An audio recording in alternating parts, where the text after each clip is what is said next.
This video is about functions. Functions are very similar to procedures.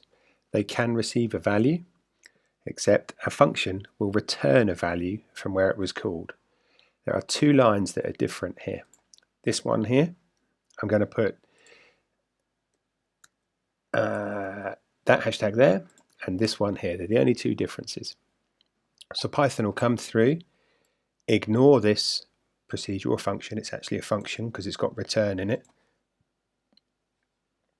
It'll ask this question, how many hours have you worked? It will store the answer as an integer, and so hours worked will be equal to whatever the user puts in. This line here. Here's the procedure call or the function call. It's sending it the value that was put in because that's here.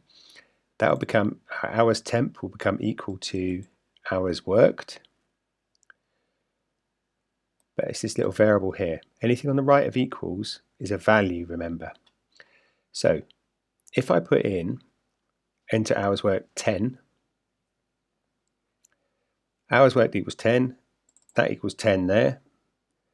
Hours temp then equals 10 at the top, because that's the parameter that stores the argument.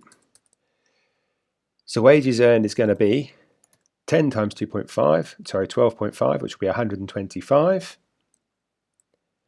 So 125 is what is sent back. Now that is sent back to here. All of this then equals 125. So therefore, when you print out the next line, your take-home pay will be 125. Let's have a look. See if I'm right.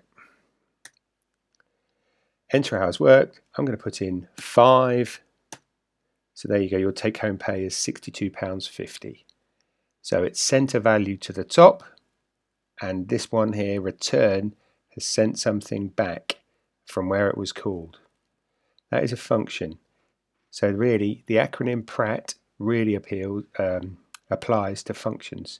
Parameter, return, argument, and the text is the rest of the program.